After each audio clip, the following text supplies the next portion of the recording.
Hey guys, it's Chris here from Outsource Services and the Supercharger Web Agency Facebook group.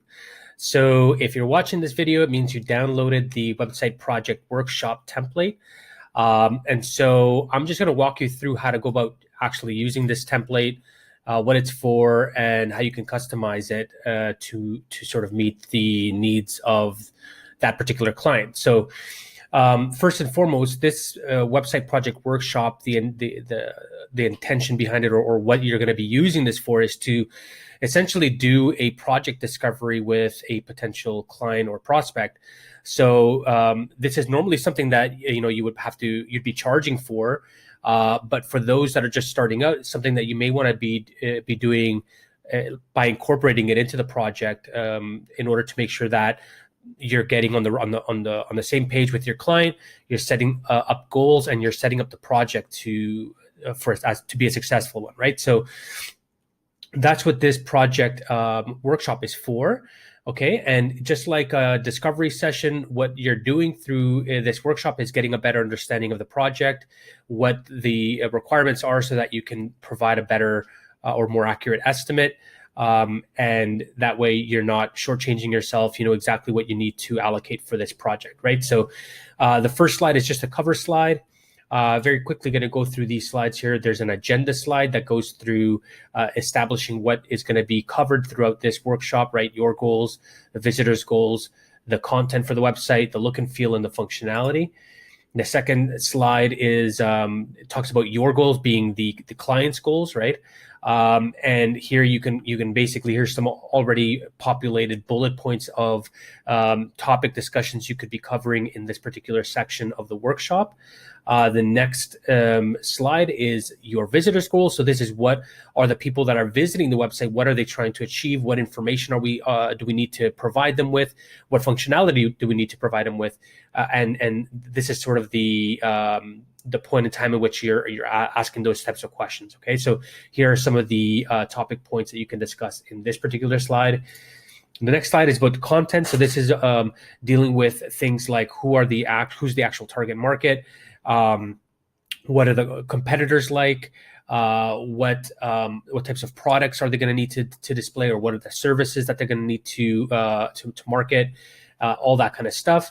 And you're trying to establish a clear understanding of what kind of content requirements they're going to need, right?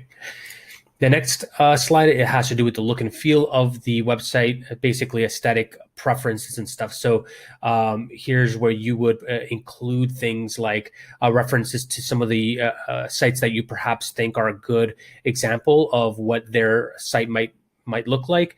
You can also include examples of some different types of elements that you need to get approval for or feedback for to determine whether that's something that they like. Like, you may have a URL that you can put in here for a website that uses parallax backgrounds, for example, and you can kind of discuss whether that's something that they're interested in or not.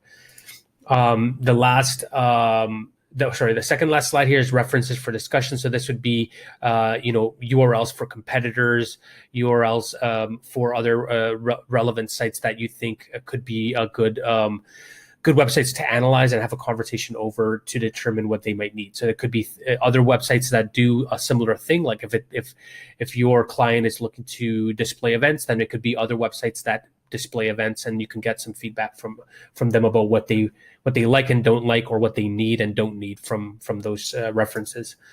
And then the last slide is basically just a breakdown of all the possible types of functionality that they might need. So all of these bullet points here are different, functional, like widgets or components of the site that you're going to need to get an understanding of as to whether they're going to need this stuff or not. And obviously, the more features that they have in the site, the more it's going to increase the scope, the more it's going to increase the budget, right? So this is the last slide in the workshop, and obviously you can continue having a conversation, or you can continue adding more slides to this if you want to. This is just a basic slide deck to get you started, okay?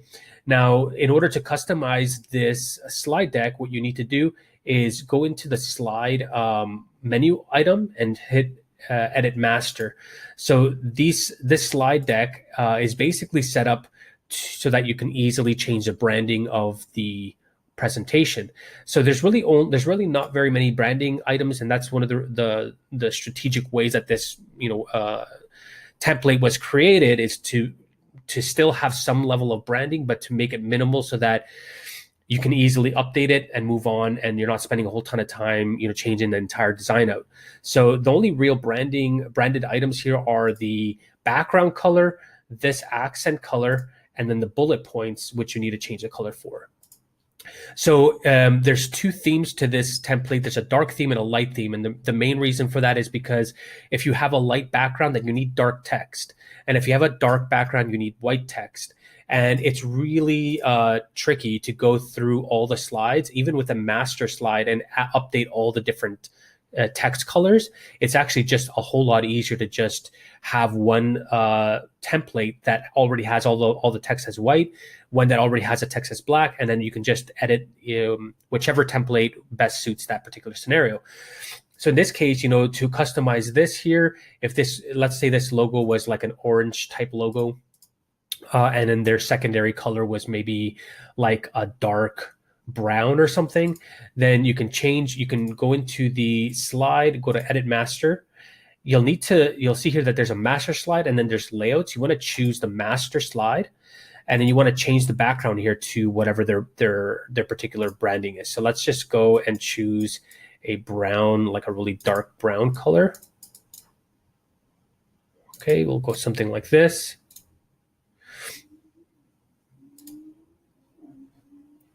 Okay, and then it's obviously not a great background, but let's just go back quickly. We'll just make this a little bit darker.